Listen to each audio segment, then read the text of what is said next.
see if, okay, now is there sound? Please let us know. Sure there is. Well, I don't know. I don't know what's wrong with these blue Yeti microphones. Let us know, Angie. We're going to start over. Yeah. So we drove out to Vegas rather than fly out there, and we had to drive booyah. We just need to confirm if there's sound. Please, somebody tell us you can hear us. Yeah, we got thumbs up. Oh, good. Okay. All right. So, it's embarrassing. It's ridiculous. It is. I don't understand. It works fine, and then all of a sudden, anyway. So we drove through Utah. It was beautiful. It was 11 and a half hours. We didn't do it straight. We stopped somewhere in Utah. And along the way, we almost ran out of gas. Oh my gosh, what a rookie mistake that was. Okay, because we'd never driven out there before, and we forgot. Okay, we're from the East Coast, where you can find a gas station every 5 minutes, like, or whatever. It's not like, we have never in our lives gone driving and been like, oh my gosh, we're going to run out of gas because we forgot to fill up the tank. But we were driving, and, it's a beautiful, I mean, I can't even tell you how beautiful of a drive it is all the way out there. I mean, we're familiar with Route 70 through Colorado, so that, we've seen that before. You go through Moab, and then you start going like literally diagonally through Utah, and a little bit of Arizona. And it is just, it just is amazing. Anyway, we were driving. Actually, I was driving. I looked down and I'm like, how many miles to go do we have? Do we have to fill up the tank? And I think I just saw a sign that said, next service is 105 miles. And I was like, oh my goodness, we're not going to make it. So we had to take a U-turn or detour and find gas way off the beaten path, way off the highway, but we didn't run out of gas. But that was such a rookie mistake because we had not driven that route before. I had no idea there would be such a long stretch. You can't get gas anywhere. I mean, easily, at least. I mean, we found it, but like 15 minutes in, you said, oh, I think I remember seeing a sign that said no service for the next 150 miles. 105. Yeah, we had just passed it. In retrospect, we probably should have just turned around. I don't even know if we could. At that point, I don't think we even could have. But it's like that sign. They should have had that sign in lights and flashing well before the exit. It was after I swear it was after the exit, which made no sense. So, you justify everything, and we're like, it's the destination. It's not the journey. And no, it's the other way around. It's the journey, not the destination. Oh wait, you're right. I'm off. I need another vacation. This is crazy.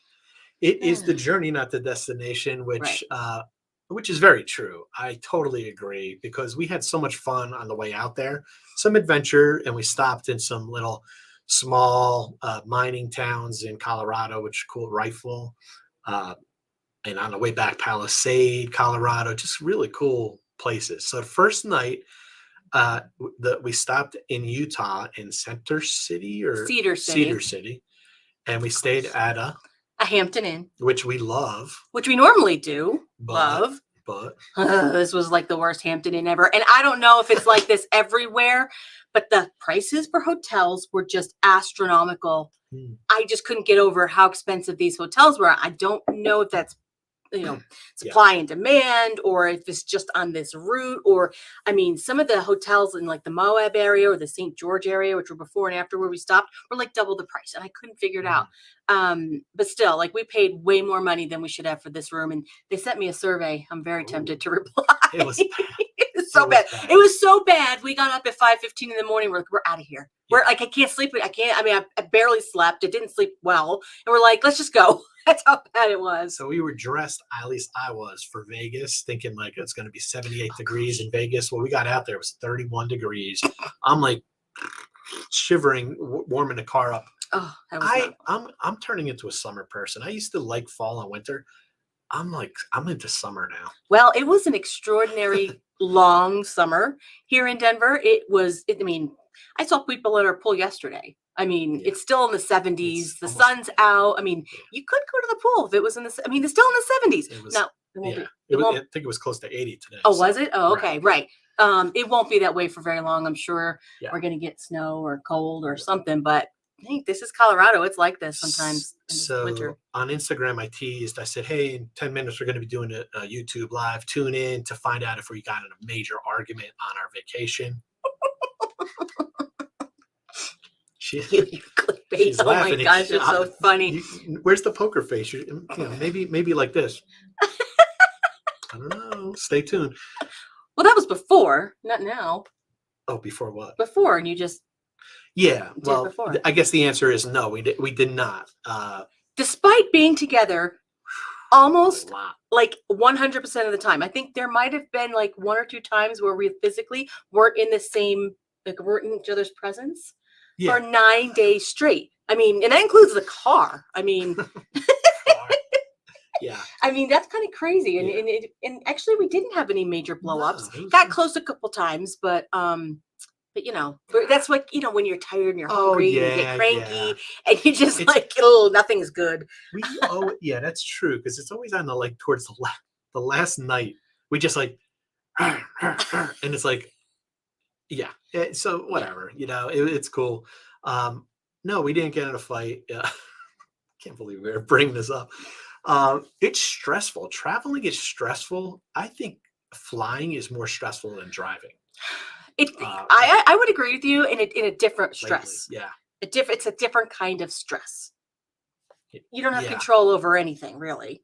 And at least It- driving, you feel like you do. I not mean, sure. and I like people one on one, but I don't like crowds of people where all it takes is one or two in a crowd being like doing something like obnoxious. It's like I get knocked off my game. Let's say hi to our favorite loyal watcher viewer. I let her back. She was here. She said, "Woohoo! It's the Laurie and Dave show." I thought it was the Dave and Laurie show, but we'll take Laurie and Dave. Laurie and Dave. Almost poked you in the eye. Oh dear. And then I said, "Welcome, Angie. Glad you were able to make it 30 minutes early for the meet and greet backstage." She gets it, yeah. And then she helped us out. And then S popped in. He said Bill Anderson could hear us. We know he can. Yeah, there you go. And you know, hangry. Yeah, That's I what think it we were was. hangry. Sometimes, Yeah. yeah, absolutely. I mean, yeah, that's a real thing, no doubt. Yeah, no doubt. And Laurie is very sweet. Yeah. No wonder why you do so well together. Yes, she is. He's the easygoing one though, out of the two of us. You I'm are. but I get a little I fluctuate at times. Like Maybe all do. more than you. Like I think you're more steady or steadier. You say so. I say you're more. I said called you robotic, but you're like no stoic. This is a while. Right. Shows you how my brain thinks. I knew there was an O, Robotic. an I, and a C. Robotic, Oh, stoic. that's So so funny. you know where I was going. So, yeah, definitely the Laurie and Dave show. She could have it. She deserves it. Oh, So, oh, you're so you love it. You love it. So let's get into our trip. So last Monday we let everyone know we got into Vegas. We went to ThriftCon. We talked about that. It's a bunch of I call them hipsters in their late 20s. You know, gobbling up or selling vintage t-shirts and clothing like that. And by vintage, we're talking like 1990s, which seems like junk to me because it was my junk. Right. And it doesn't sound like it should even be called vintage. I mean, but it was 30 years ago. Mm-hmm. But we kind of got caught up in it a little bit. You bought something for the Boss Reseller remix last party. Red carpet event thing. Yeah. And you look good. We'll get those. Oh, you have those? You don't have those, Bill. Okay. Not a good. It's not good. But Laurie, we were decked out in some Colorado garb, and to represent on the last night of the event. We had fun. It was fun. It was kind of like dress up ish. We'll get some photos out for you guys. But Laurie bought a nice, cool little what is it? Jacket or it vest? was a jacket. No, it was definitely a jacket at sleeves. Mm-hmm. A sequined, fringed, silver sequined fringe jacket. It was very eye catching, to say the least. And I have to wear it again. I have to be a cowgirl for Halloween, otherwise I'll just only have worn it once. So hey, it was Vegas and everything, you know, you see everything in Vegas, but when we were getting our valet at our hotel, like the valet driver saw Laurie come out and she started singing, "Coming Round the Mountain." He did. Oh, yeah. You What? did see that. Yeah. Oh, no. Are you yes. Honest. I don't like what? Yeah, he wasn't our guy, but he was another guy pulling up. You know how crowded Oh, it was is that in what there? he was saying? He was pulling up and he I heard took a him say- glance and he gone round the mountain, gone round the mountain. You heard that, I right? heard that, but I didn't know what he was saying. That was you. Well, we were. Oh my God. See, what happens in Vegas should stay there, not on it, and we shouldn't bring it back and put it on YouTube Live. I mean, The story, I'm no, sorry. it's cool. It was fun. I mean, we had a great time. We really did. So let's get into, was it worth it? This was not cheap. Definitely not. I mean, well, at least for us. I don't know. It was probably not terribly expensive for a sponsorship opportunity. Oh, right. That I'll give it, I'll Yeah. say that. But it was like you Dave said, it was not cheap. We did put money into it. So, but I think it was good because it wasn't just that one thing that we did. I mean, we met people from Poshmark, and oh yeah, speaking of, hello, Deneen. hey, Yes. Deneen. We were able to meet with her and other poshers. Oh, yeah. And so that was awesome. We went to ThriftCon. What else did we do? We went thrifting at a flea market, which I had never been to. That was fun. Mhm. We went to the bins out there Yes. too. Whoa. That was not that wonderful. I don't think I could make it out there with just that Just one the bin. bins? Oh I yeah, don't know no. if I could. It was very small. Not especially compared to what we're used to. Ugh. And it's just, yeah. I'm glad that there was other opportunities for us for that. Anyways, it was just, there's so much going on. We saw friends from New Jersey. Yes. Who we used to know from New Jersey. They had just moved out there, so we went out for dinner for that. I mean, it was just, literally, I felt like we were gone for a week. We were gone for a month. I literally felt like we were gone for a month. And normally when you go away for that long, like in our past life, you come back from a vacation and you're like, I dread coming back. I can't stand what I do. That's not the case. We kind of like wanted to get back into our routine. But it was difficult. A little bit. I thought so. Well, it wasn't like you can just like switch gears so quickly. Yeah. Like the good thing about doing what we're doing is I don't have to come into here, work, and act like I love being here. I mean, like, hey, it was great. Remember the one time we went to Europe in '98 with my parents? We went on a tour, and my parents were on this tour. It was a Globus tour. It was 2 weeks long. We went on this. We saved a lot for this vacation. We went on this vacation. We came back, and I needed a vacation. Oh, is that when we went to Bahamas afterwards? Yes. Oh gosh. So what happened was I came back. We came back from that vacation like worn out. So this was not like a worn out vacation where we're like, when's our next getaway? But because we were hanging out with people we like. We were hanging out with people we know, and yeah, we talk business, and that's fun. We didn't gamble at all. We did go to Fremont Street, which because we had to, right? Well, we had to. We went to dinner there with our friends, and that was fine. But we didn't walk on the street. And then there was a meet and greet on Monday night with at a nightclub that was open just for that event. Yeah. And so we went there. We had to walk through Fremont Street to get to that. I love how you say had to, because I would. Oh man, if I had a GoPro on your face, like a sneaky GoPro, like coming out, like looking, like it would have been hilarious. Like right here, like look at her face. Yeah. It's just not my thing. What can I say? I'm not even gonna say we're fuddy-duddies. We're just okay. I mean, it's a little, it's skeezy. It's funny at times, but I think you need to be under the influence of something. Probably, yeah. And even then, I know I don't know. That's not anyway. But the party we went to was now. Granted, this was after we met up with Deneen, the Posh N Sip, which was really cool.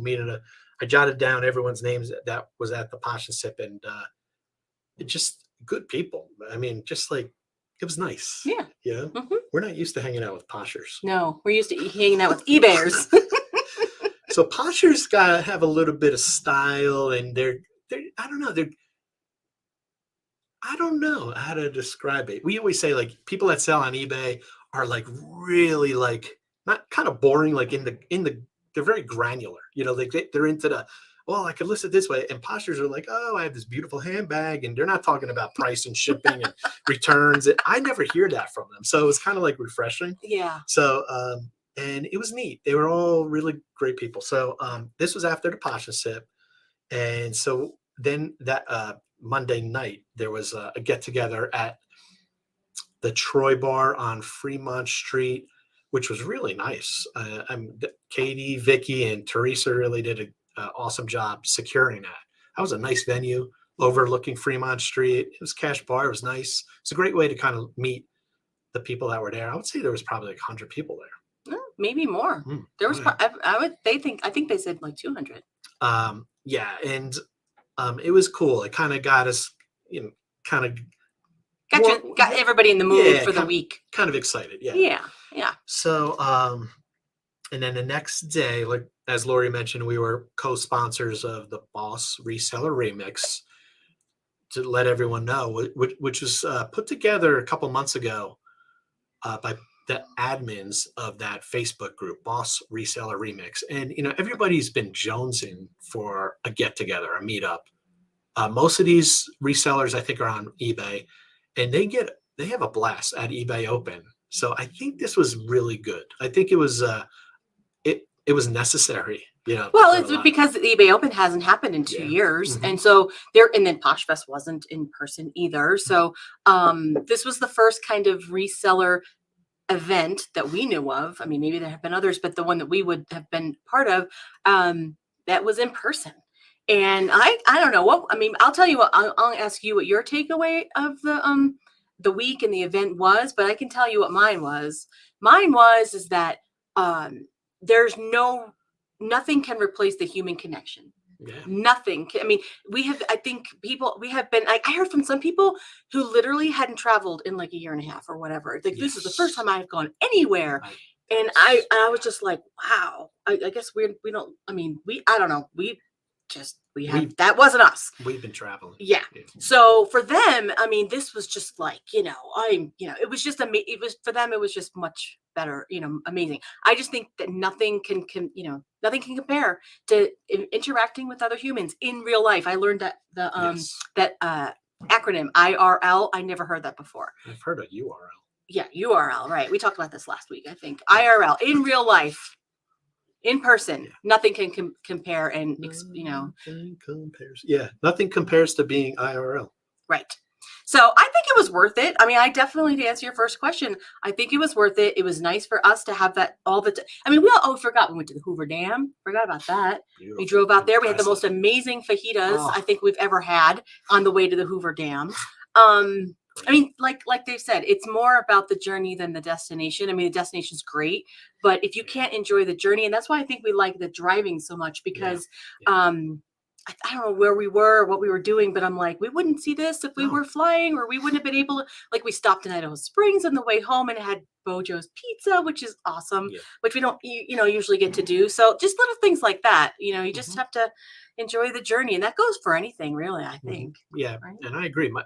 My two takeaways were just what you said, the IRL, and my other takeaway was we eat too much. We eat too much. We're foodies, I say we're snobbies, food snobs. Really? A little bit.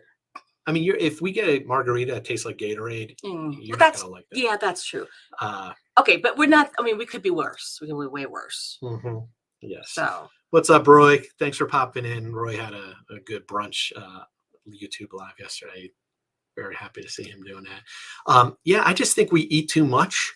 We like to go to good restaurants, and we have a tendency to get hung up in this each order an entree and share an appetizer and get dessert and have a bottle of wine. Right, exactly. That could be the standard thing. And that's a lot of food. It's a lot of calories, and money. So on this trip, I don't know how it happened, but we somehow stumbled upon like, let's just get an appetizer, share that, and then just get an entree, share that, and we got a drink each, of course. But and that was enough. You're like, we don't need dessert. We're full, and of course the check is less too, so that helps. And I'm like, you know what, we should do this from now on. Yeah, and it was good. I mean, depending on the restaurant, we went to one really fancy restaurant in Summerlin. I mean, gourmet food. Like, if none of you have had gourmet food, it's cool to check out. Like, I'm talking like high-end French, like, it. Like that butternut squash with the vanilla and the banana and all that is like, whoever thinks of this stuff is an artist. Yeah. It's not like, here's your chicken fingers, hopefully you're full at the end of the night and that's it. It was an experience, and I think you and I appreciate that. So we ate a lot. That's our hobby. That's our vice, if you want to call it that. We didn't gamble once. Didn't go to a show either. We normally No, kind of, that's true. usually when we're in Vegas, Yeah. we take, we pick either a comedian or a magician or Yes. somebody and go see a show. And we did not do that this time either. Or Cirque du Soleil, Right. which was kind of boring that one year. But Vegas was a little weird. It was weird being back with the whole kind of like the mask thing because you were never there, or you were there, but we would stay at Mandalay typically for eBay Open, and we were like sequestered. That's at the end of the strip or whatever, top of the strip or end of the strip, and we would just take an Uber to Bellagio for dinner and the show. I think having our car there kind of opened it up. Like we drove around the periphery of the strip, which is not too nice. I mean, it's run down. Some spots, yeah. We saw a lot of Vegas that we normally never saw. So that was good. Mm-hmm. Yeah, and Angie says she's a starving eBay seller. Too pricey. We make Mexican and good steaks. Yep, can't go wrong there. Totally. I mean, when we go on a trip, we hunt. We go on TripAdvisor and we work our way down to top restaurants, and we balance it out. But like Laurie said, on our way back from Hoover Dam, or was it on the way? Oh, on our way. So we had the margaritas before the Hoover Dam. No wonder why I was hanging over the wall. Oh my gosh. It was scary. I'm telling you, I don't want to get. You've been there before. I know. And we didn't even go up on the bridge. I know, but I'm saying it's an amazing place to go check out, but it's creepy. It is really creepy because. Oh, the looking over because you're. Oh, I see. I remember. Yeah, I forgot you were afraid of heights. Oh man, I would peek over and it'd be like, it was rough, but cool place. Definitely check it out if you can. It's like a half an hour off the strip or 40 minutes or something like that. Yeah, so let's get into where are we right now? We're at the Boss Reseller Remix. That was 2.5 days. It started Tuesday and went to through Thursday night. I'd say primarily eBay related. It wasn't necessarily Amazon. I didn't really hear a ton of Poshmark talk, but it was reselling related, obviously. But a lot of people cross-list. Were there. Yeah. And some people didn't. They're getting into it, but you know what it is? I think people do cross list now, but it wasn't like there was a Poshmark contingent like there. It was correct. There was an eBay contingent though. Yeah, right. So I see what you're saying. Yeah, it was very eBay focused or eccentric. Yep. Primarily because of that reason. Mm-hmm. And we were at our table. They had a nice setup. It was at the Blind Center of Nevada or Las Vegas. Was it Nevada? Yeah. Very impressive. Look them up. Yeah, nice facility. Really great job. Everything was well organized. It was almost like a scaled down eBay Open. Very scaled down. Probably like 250 people there, most likely, I would think. And yeah, it was really good. Yeah, we made we made a lot of resellers. A lot of people hadn't heard of eBliss, so that was good.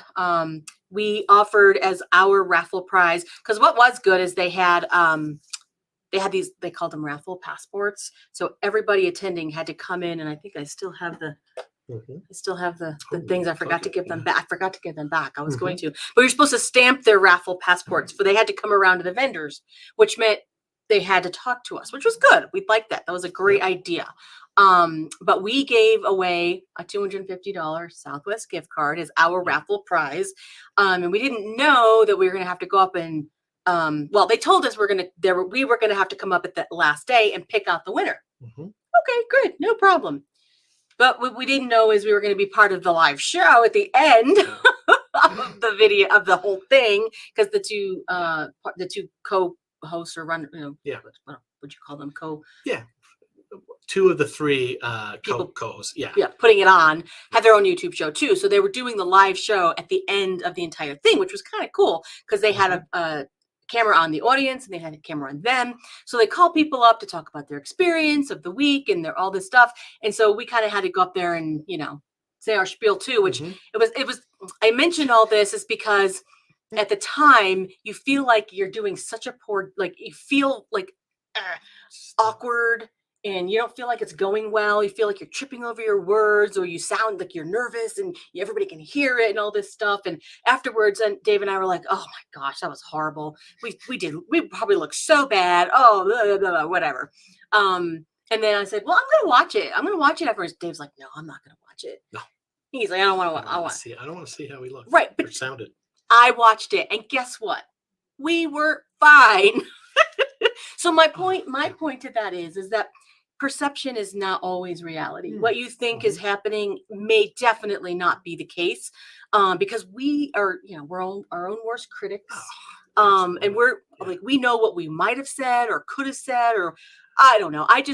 It was not nearly as bad. And that's usually the case. We always think it's like, oh, that was horrible. But then when you watch it back, it's like, that wasn't so bad. I agree. I think in anything in life, we are our own worst, our critics. Even in reselling anything, we're always self-doubting. I think the thing is, when you get up, think about it. We spoke to well over 200 people while we were there, one-on-one, small little groups, whatever. But there's something about getting in front of that many people. Yes, with the microphone. I think that's the problem.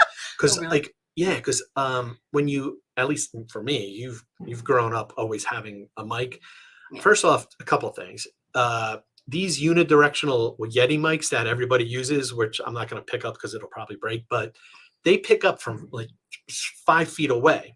These other handheld mics, like you need to really, you need to have it right here, and you need to speak loud, and it feels so unnatural. Right. So you have a tendency to be like, oh, nice to be here. Hi, everyone. And and the mic starts going away, and you're like, we can't hear. I almost went like this to you, but I was that would have been bad. I know. But I would have known. But that's why I didn't do it, because I didn't want to, Yeah. We would have been in a fight if that were the case. So the thing is, honestly, speaking in a mic in front of people, it's like the reverb. That's what throws me off, because you don't hear yourself the way you hear yourself, like this with this mic. Oh, because they had speakers. They have speakers, right. So you hear like a roar, and you're not used to it. Yeah, it knocks you off your game a little bit. So, and then on top of that, the few times that I have spoken in front of hundreds of people. Yeah. With a mic, you hear your voice wobble. Yes. Why is that? Well, because when you get nervous, your breath, that happens. Okay. Yeah. I mean, I'm not nervous now. No, because we're looking at ourselves. Oh. And not looking at hundreds of people. Well, we have 7 people. I know, but we don't see them. We don't see them, though. But even if they were here, it'd be no big deal. But I think it's the whole mic thing. It's the breath. It's the breath. You have to breathe. Yeah. All right. I think singing is different. Singing is, when you've practiced a performance, you go up there. If you don't breathe properly, you can't sing.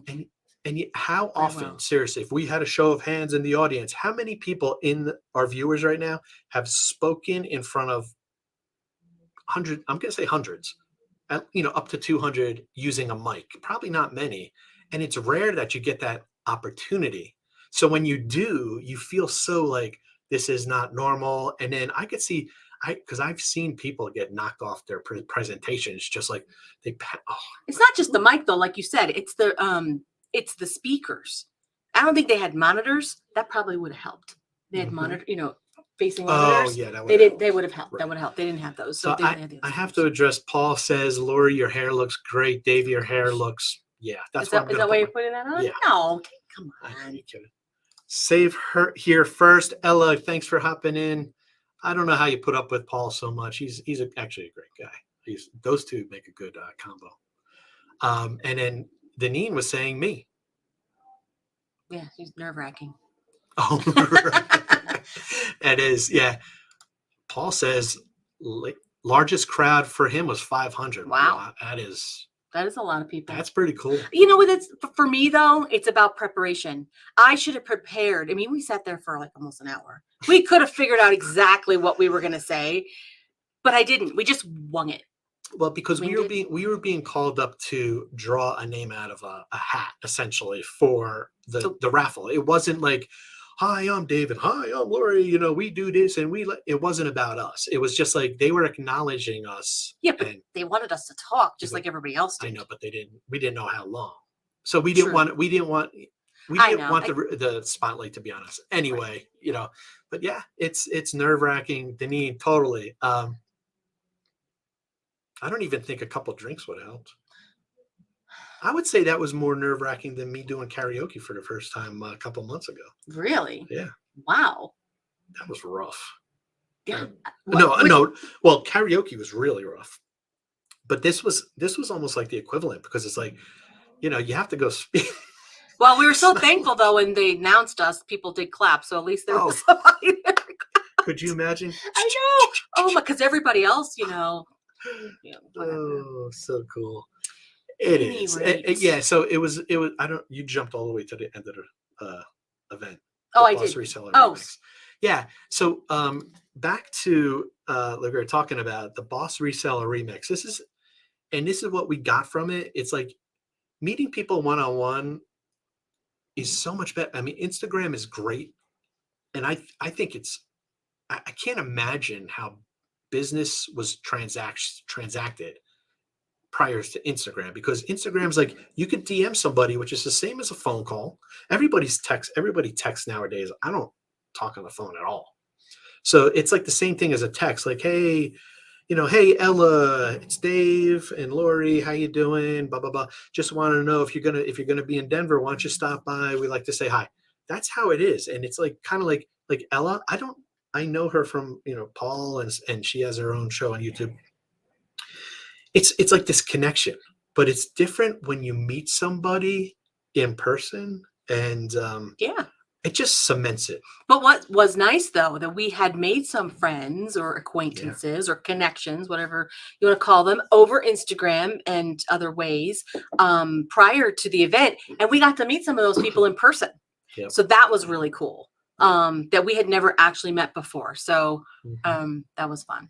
Yeah, it was something else. So and that was the reason why we gave away the Southwest the gift card as a raffle prize, is because we know that these events, these meetups, whether they're in Florida, East Coast, wherever, Vegas, they have a tendency to be in Vegas most of the time, because it's a draw. It really is, and it's not cheap getting there. So if people could save that for next year's event, whether it's Posh Fest or eBay Open or another Boss Reseller remix, it makes it easier.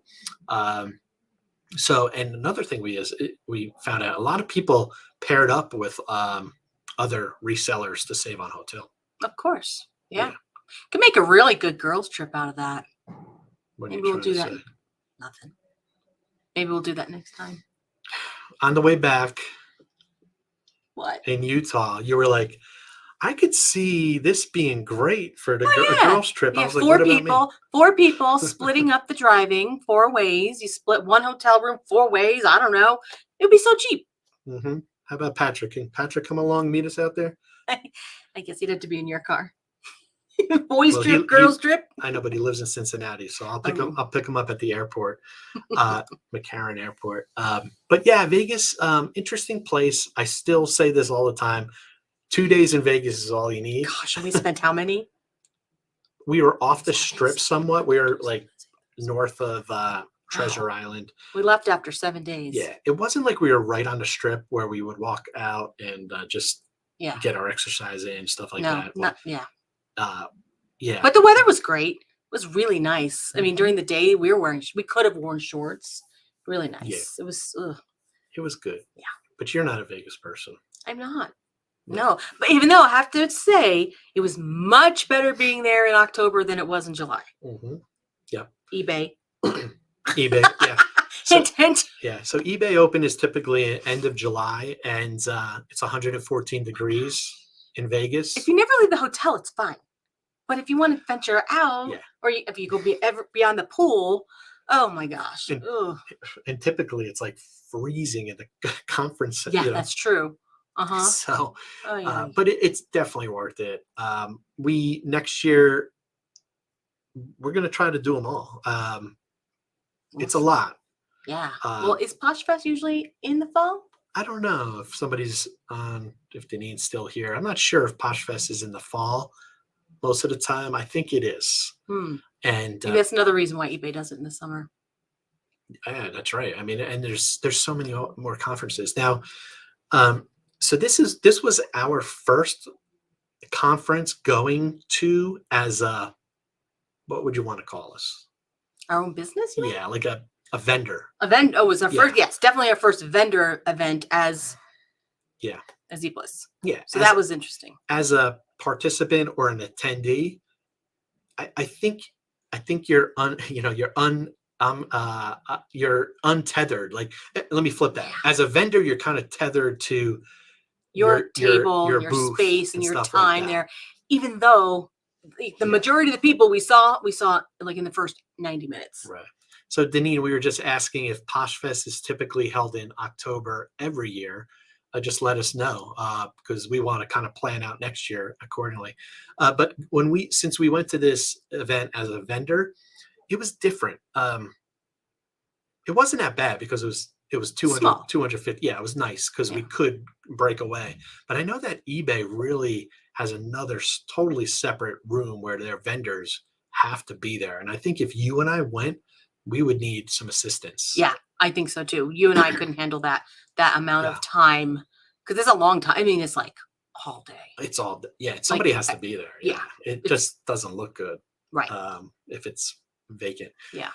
So we'll see how it goes. And some of these events are pretty steep. Yes. To be a vendor. Oh yeah, I don't even want to know what the eBay cost. We can easily find out. I don't think we want to find out. Well, they have to hold it first. Yes. That's the biggest thing. So another takeaway that I had is not only the IR, the in real life, and we eat too much, which we do, is just going to talk about eBay in particular. You know, we're strictly eBay right now, but we will be branching out and selling fashion. You know, I think I mentioned like shoes, probably all pre-owned fashion. On Poshmark. We're going to give that a shot. We got to meet really cool people. Deneen, obviously, we knew, but I got to meet Deneen for the first time. Mm-hmm. We met Brad and John, the Posh Kings, at the Boss Reseller Remix, and they were really great. They offered to help us New get poshers, mm-hmm. which I thought was really nice. I thought that was cool because that's a big undertaking. Mm-hmm. Because you have, you know, being a mentor is could go either way. Could blow up in your face. But they were really positive. It was a good meeting. That's okay. So they were, in my mind, the main Posh represent. Yeah. Oh yeah. Totally. I think so. Yeah. So we're going to be doing Poshmark, and I think, like I was saying, the takeaway was just getting to not only know people but realize that not all resellers are the same. We have the mindset of you can make this your full-time gig. So listen to us. We know how to do it. Follow our lead. And that's not always the case. And we're not obnoxious about it, but we are so energized knowing how to make it work for us. We want to help others. But sometimes others are just happy and content with where they are. True. You know, so and that's fine. But if they're not, then there's all this wealth of information and resources out there that they can take advantage of. I think most people always say they learn more from the attendees at these things than the speakers. And they also say that the speaker-led seminars are always the most informative. Mm-hmm. That was the one nice thing about this thing is that it was all all resellers basically, whether the speakers and it was just all resellers. So that was good. Yeah. And not only that, but when you meet these people in real life, for example, Laurie and I are heavily involved with eBay, and we head up the Denver eBay Meetup group. We've gotten to meet some higher ups, some executives, some pretty significant people at eBay, which right, but even through the Meetup, we've been able to do that. But I do recall even at the eBay Opens, the executives and people very high up were always very accessible. Yeah, right. To anybody. Oh, I mean, you could be the smallest seller on eBay, and they will talk to you. I mean, they don't.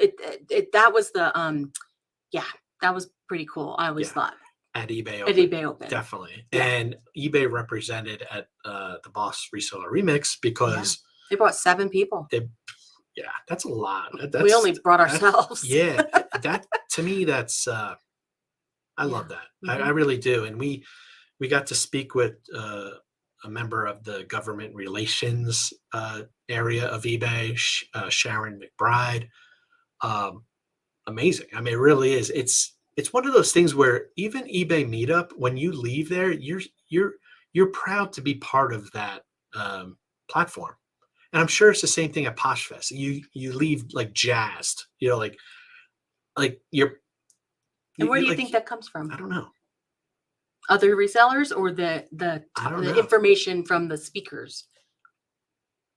Are you asking? I'm asking you. Like, where do you think that comes? Like, why do people leave these kind of events all jazzed, like you said? Okay, well, I'm thinking back. I went to more of these during my corporate life, working for Merrill Lynch, Smith Barney, all these type of places, where I would go to these events, and it was fun seeing my colleagues from across the country, and I would still leave somewhat. The key word is somewhat. I would leave somewhat proud, like kind of like, but it wouldn't. It's not the same. You know what the difference is? Yeah. These are our own businesses. Yeah. We are this is our masters of our own universe, or whatever you say it. I think that's the difference. Totally. Like, you take in all this information, you take in what everybody's saying, and you're like, I can do something with that. I can implement that because it's me. Like, I'm the one who makes the decisions in my business. And I think that must be the difference. And that's what I got a lot of joy out of when people they had to come to our table for the passport. And I understand it's courteous and it's the right thing to do, I guess. But what I loved about it is just saying, hey, we're on Instagram. DM us if you have any questions about reselling, not about eBliss, about reselling. Just message us. I did not have the same passion in my prior career working for other companies than I have now in reselling and helping others. That makes sense. I would love if somebody like DM'd us and be like, hey, I'm stumped on this with eBay. You have any idea? I'd be like, I don't. Hold on. And I would get it like that. Hey, Laurie, So that's the fun part. I think it's deeper. It's a deeper kind of thing. But enough with the mushy gushy. Right. But just on that note, that's why meetups are so helpful. Now, I know the last year and a half, most of the meetups have been on Zoom, and at least we had something, and that's good, I guess. This doesn't replace the in-person experience. But like Dave mentioned, we run the Denver eBay Meetup group, and you told me when we started, and I was like, wait a minute, that's not true. Like, okay, so I was right about that. We attended our first one in 2018. And right. Kind of took it. That's correct. Okay, good. I was like, we didn't actually start it that long ago, but we took over the group in the end of 2019. We had a couple meetings, and then everything shut down. And then we did, in conjunction with the Colorado Springs group, because there's one about an hour south of us. We kind of took turns doing Zooms. And we're just now getting back into doing in-person ones on sort of a regular basis. Yeah. So if you're in the Denver area, you are more than welcome to join us. But if you're not, what happens if you're in the Cincinnati area? Then you can join us on our Zoom, which I have to mention, we are having one on November 3rd. And you are all invited to participate in that Zoom. And I think I actually have a link for under the banners for that later on. We can tell you what it's on Meetup. We are actually having, if anybody is as confused as I am on this whole new promoted listing advance thing on eBay, you definitely want to check it out, because we're actually having an eBay growth North American growth advisor come and give us the demo, how it works, like how to set one of these things up. He's also going to explain the new automated promoted listings, which I didn't even know was a thing. And I'm like, oh, maybe we should be doing this. Okay. Yeah. And then one of the sellers or viewers is going to have their account reviewed from the listing quality report. So, and just to let you know, this is the department that at eBay Open would have, I think we mentioned this on another one. It was called Biz Boost, and you had to select a 15-minute time frame, and they gave you this report that you can't easily get from Seller Hub or wherever, and it gave you such great information about you, the health of your account, and suggestions for improvement. This is that department. So what they want to do is actually follow up with everybody who's on the call, and call them individually and go over your business and talk about how you can improve. I mean, like, that is amazing. I think that is just crazy, right? Yeah, it's on our Instagram. We made a post like 5 days ago about it happening, and also follow Denver. Denver eBay Meetup on Instagram. Yeah, Denver eBay Meetup on Instagram. You're gonna get that going. Yeah, I made a post about it today. Seriously, I can't say this enough. Like, when you have somebody at eBay look at your account, and they either say like, you need to improve, and here's where you need to improve, and they're talking about like how to improve your standing or whatever that's called again. What is it called? Seller status. Yeah, like if you're struggling, if you have a question like, I normally do this, what should I do now? These people are there. That's why I like it, because I think the feeling is like eBay's out to get all their sellers. Well, I can see how some people might think that. Yeah, and I've seen that. I've heard it. I've seen it on live YouTubes where it's like, they don't want me doing it. Deep down inside, they're on our side. It's just they're in the process. There's like a lot of disconnect. So the people that make the rules are not really speaking to the eBay employees that are touching the field. Right. So I think it's very important to get past that and realize, yeah, eBay's been around. They're like a behemoth. What is behemoth? Behemoth. It's okay. Robotic, stoic, behemoth. I'll add that to my faux pas, snafus. Take over. I'm lost. Well, anyway, I wanted to throw that out there because we try to do like a Zoom every month, and it's kind of educational. We have a speaker come in, or sometimes we just talk, but I was really, in the very beginning of last year when everything shut down, I honestly didn't want to do Zooms. I was just like, I am not into this. I am not into this fake thing, but obviously it was like that or nothing. So I had to acquiesce eventually. But there is no, and then we're also 3 days later, we're having an in-person Zoom here at our warehouse, and you are welcome to come to that too. Show and tell. Right. And we will actually have prizes for various things that if we get them in time from eBay. Yeah. So eBay swag, and actually we can also we will have swag for the Zoom participants as well. Oh yeah. So they're making it really easy to do that. Last time I did a show and tell was in nursery school. So this is going to be fun. The show and tell is kindergarten. For you? Okay. Yeah. Look at here. Look what I was able to source. And Bolo. So yeah. It's going to be fun. And I think it'll be helpful. The Zoom especially. I don't know how to get this wherever it is. This link in the what's it called? The comments. Oh, I'll do it. Yeah, I'll do it. If you give me a second, I can do that. Go to meetup.com and then hold on. Sorry. Yeah, so that's I get distracted. Sorry. I know I've got a lot of screens up here. But yeah, so half kidding and half serious. Patrick, I know you're in Cincinnati area. I don't know if you have a meetup out there, but you feel free to join ours. Or anybody's. Yeah. Anyone. There's one in Chicago. Anyone's. Yeah, Chicago. Right. There's one in Raleigh. I mean, you're not Texas. They're all over the place, and you can participate in any of the Zoom ones. That's awesome. That's another takeaway that I got from this entire thing. And being in person, seeing all these resellers again, that is, you cannot do this very well. In a vacuum. You're better off doing this whole reselling thing, connecting to as many other resellers as possible. So I don't know why it's not working. I'm trying to put the link in the chat, but it doesn't seem to be working. So we joke around. I think we've said this before that Dave thought he invented reselling. I did. That's not. I'm not. It's funny, but it's actually true, and that's because he was not connected to other resellers. True. He didn't know that there were other people doing this. Even when you started, there were lots of people doing it. Yeah, no, right? I said this, I think, last week. When I first started reselling in 2014, I stumbled upon a Goodwill. I was like, wait, I could sell these jackets for $40 and buy them for $2 here. I really didn't know the word reseller even existed. And honestly, back then, it I don't think it existed. It was more like flipper, like I flip, or I arbitrage, but reseller got ground around that time. So I'm like, oh, I'm a reseller now. So I have a label as a reseller, but um, yeah, I think that's what it was. I had somebody who was my mentor that I knew who was selling on eBay. So any questions I had, I would bounce off of him.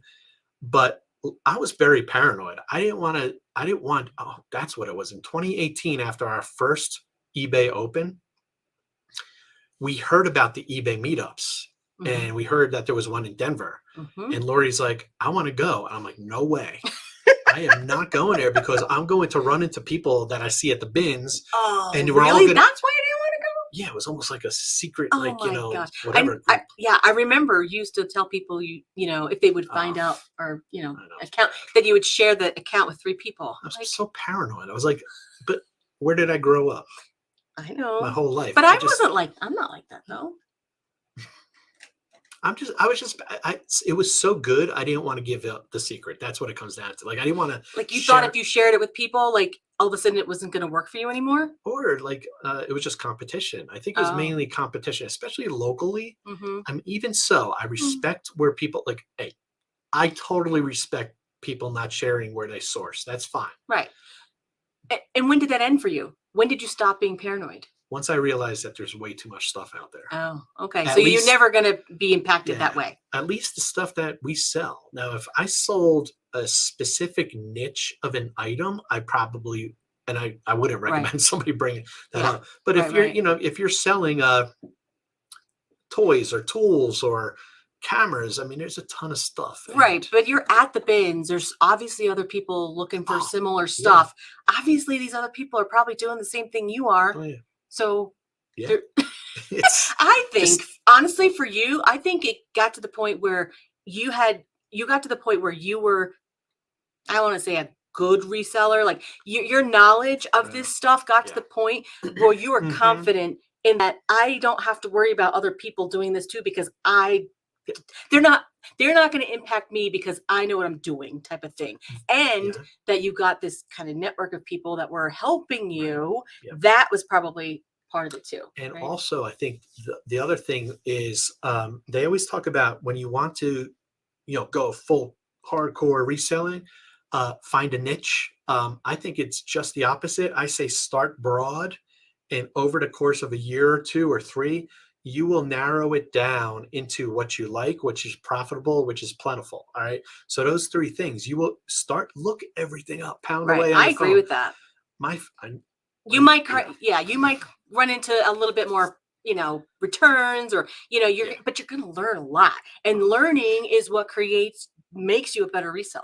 Yeah. We go out. So when you and I went out to the Broad Acres flea market in Vegas last weekend, 2 weekends ago, and we walk up and down the aisles, and we're like, oh, there's a XL8, there's a X, and we have these codes where Laurie will grab or I'll grab stuff, and so we don't even really have to look things up. That's how good it is and easy.